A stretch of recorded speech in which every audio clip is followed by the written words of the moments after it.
This is excerpted from something that I wrote 10 years ago before I met Nikki, but it's about Nikki, I realize today.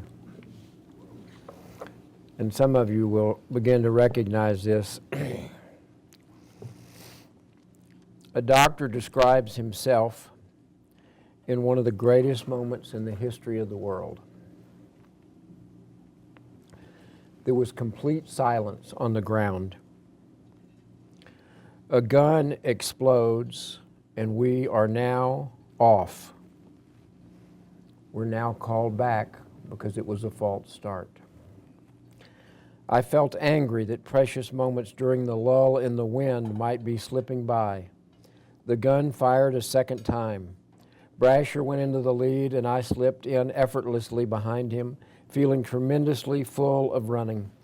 My legs seemed to meet no resistance at all, as if propelled by some unknown force. We seemed to be going so slowly. Impatiently, I shouted, "Faster!" But Brasher kept his head and did not change the pace. I went on worrying until I heard the first lap time of 57.5 seconds.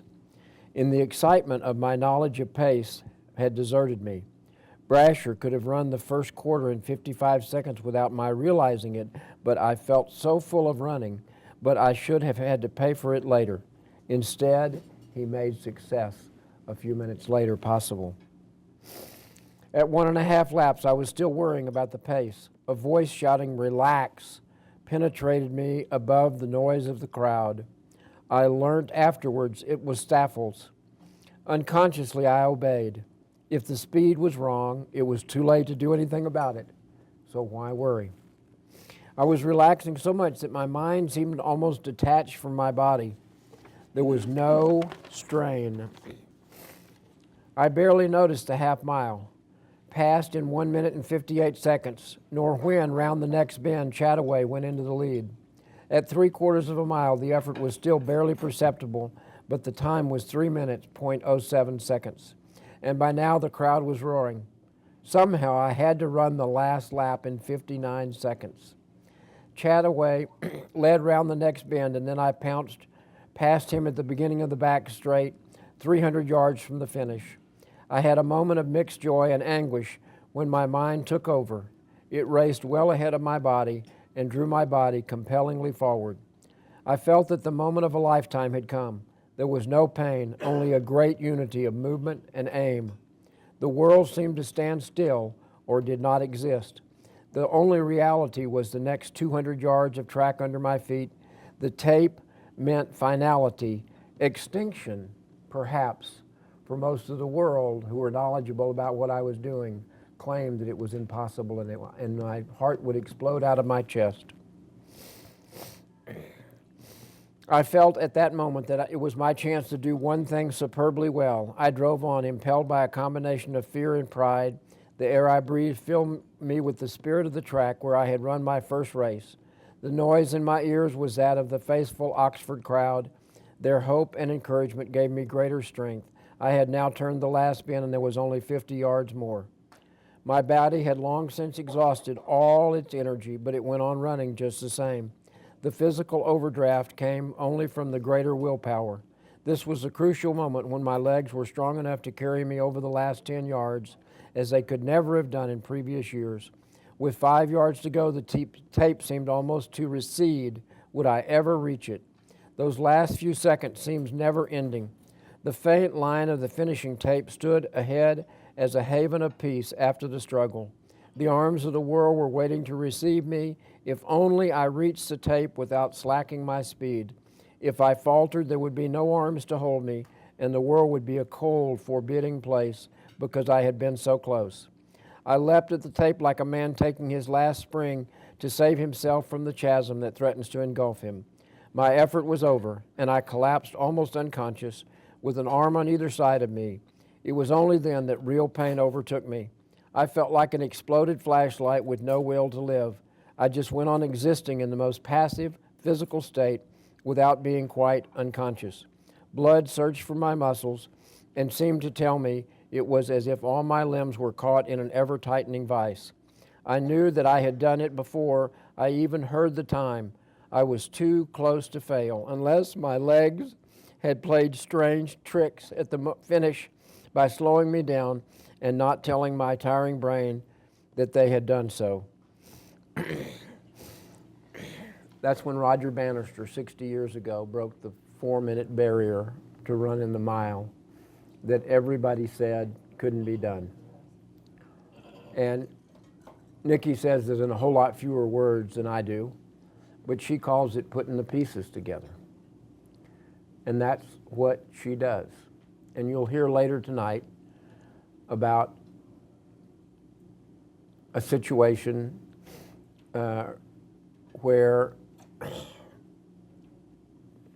she has done that, again, in several different areas in the current products from DMI, but one of them where somebody was told by a very knowledgeable and respected professional that they needed to spend like $10,000.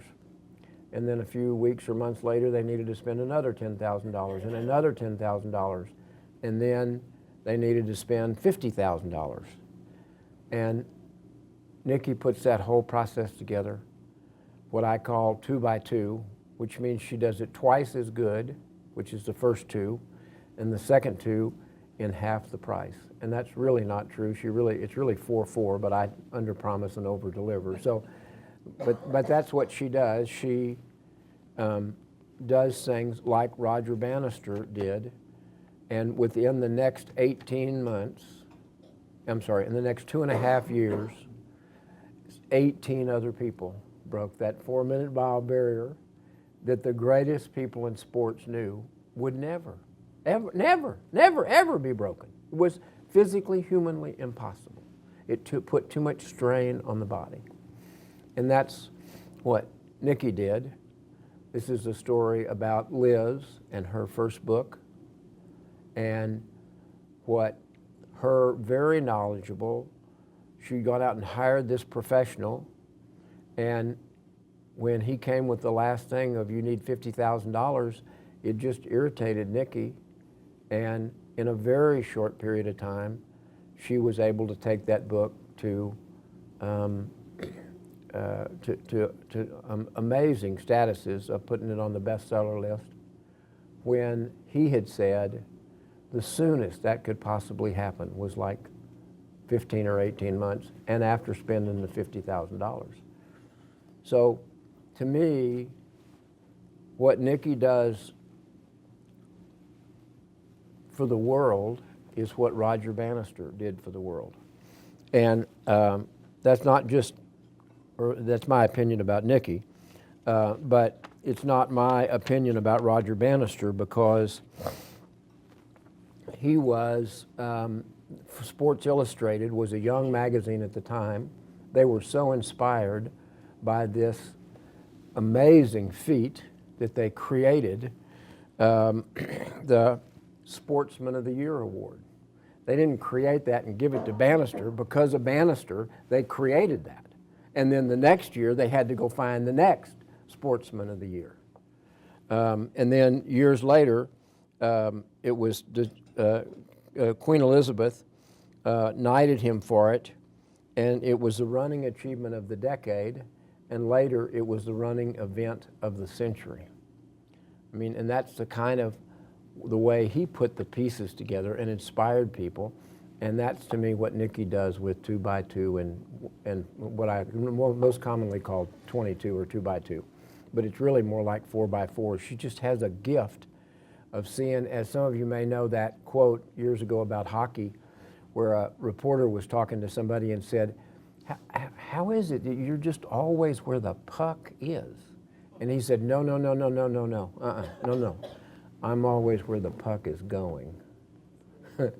and that's what she sees. She can just see, and that's what keeps her on the cutting edge and doing new things, because she sees where it's going. And it's amazing to see that from as close as I do. There were some things written about some of the greatest business people in our lifetime, Jobs and some others, who said that they create businesses that change things. and in a process that makes life richer, easier, and better for millions. And I think that very well may be where this company will end up. Nikki's had a sense for a long time that there was a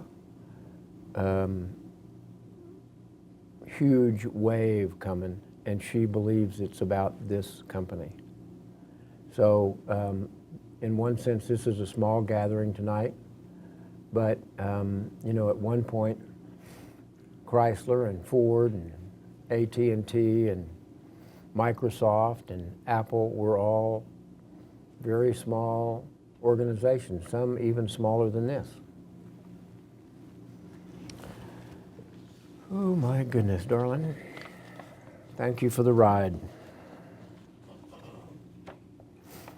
Let me tell you a little bit more about the people, the DMI people that are here.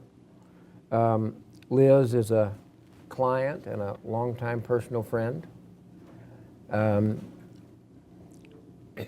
At Mark Victor Hansen's suggestion, Nikki called me about because she had the company that she built in, later built in California, that Google's chasing her with a $200 million check for when the profits were half what they are today. And she wanted to put a mastermind product with that. And she'd ask one of her staff people to go search out the various mastermind products, and they found 18 of them and showed her the top 3.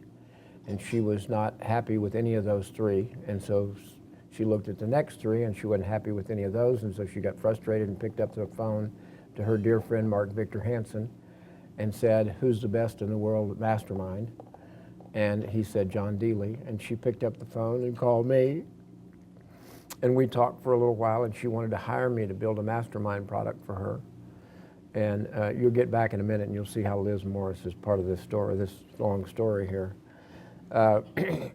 And I told her, I said, "That's fine, I'd be glad to do that for you." And that's one of my expertises in mastermind, is developing different kinds of mastermind programs and products.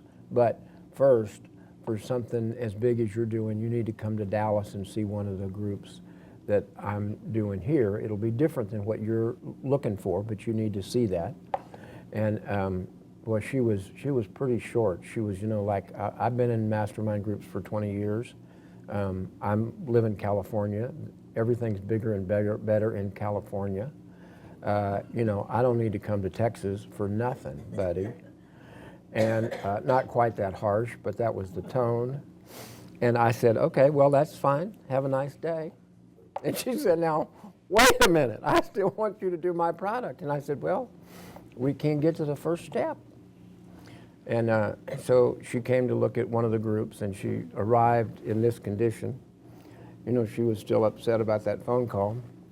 And then I've never told her this, but I mean, I really believe that the reason she wanted to come back to that group was because she met Liz Morris. And then because of that, we ended up getting married. So that's a little bit about the amazing, marvelous Liz Morris. And she's also the inspiration, as Nikki frequently gets inspired about a situation where she doesn't think what's happening to somebody is fair. And she didn't think, although it was, in one sense, it was fair, because this guy was well known in the industry. He was given the best knowledge that he had.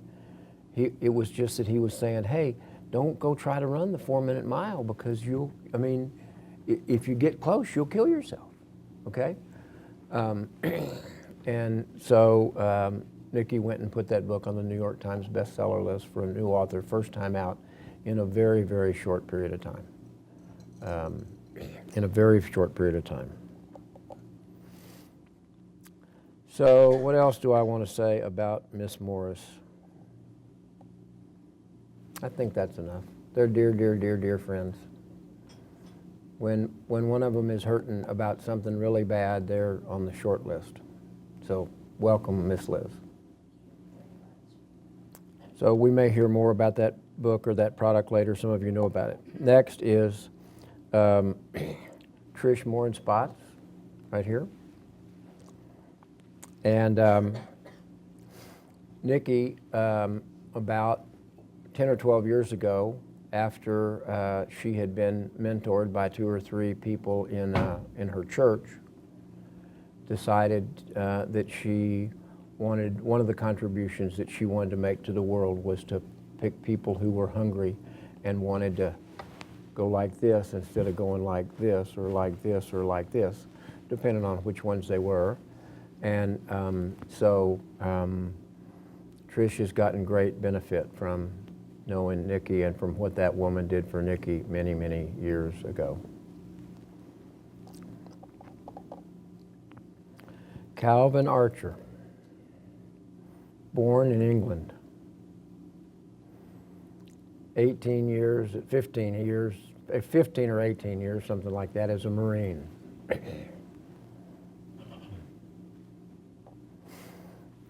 Oldest of 2 twins, 45 minutes older than his twin, which is amazing. You know, most twins are born seconds. It's a long time to be born 3 minutes apart. Years later, his mother was struggling with 2 boys in college, and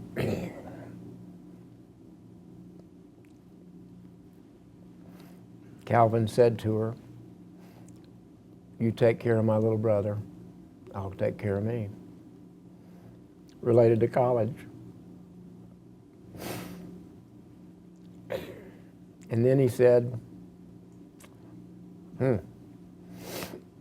no way to climb this mountain, so I guess I need to back up so I can have a wonderful life, and I don't really know how to do that. He said, the hardest thing that I can think of in the world for somebody in my position to do is to join the Marines. So he did.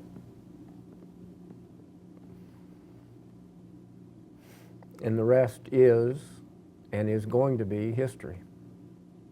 Because he believed that by doing that, it was going to give him the skills and the discipline and the fortitude to overcome all challenges. And that's kind of the story of his life. Lorraine Juroki, who is our DMI, head of our DMI publishing division, when inspired by what happened with Nikki and some other things that had happened before that, not what happened with Nikki, what happened with Liz. Nikki, inspired by what happened with Liz, with the book, and when she got incensed, in my opinion, both rightly and unrightly. I mean, the expert that Liz had hired had given, she had said, give me the best you got. And he gave her the best that she had. It's just that he didn't know about 22 or 44. I mean, he was just in the old world, and sometimes in this new world, things change so fast that you can't hardly believe it. I mean, like with, if we go way back, with cars, similar to Roger Bannister, you know, 50 years prior to that, the leading people in the world who knew about cars said, wow, this is quite an invention. And someday, you know, 100 years from now, 10% of the world will own a car. But a car is a product, it's so expensive, it's so complicated, it just, and we ain't talking about anything near like our cars today. It's so complicated that only the wealthiest people in the world will ever be able to own one. But a mere 10 years later, 50% of America, families own cars. Because the change was so dramatic. And that's another example to me of the way Nikki puts the pieces together and just chops things off in terms of cost and productivity. So, welcome, Miss Lorraine.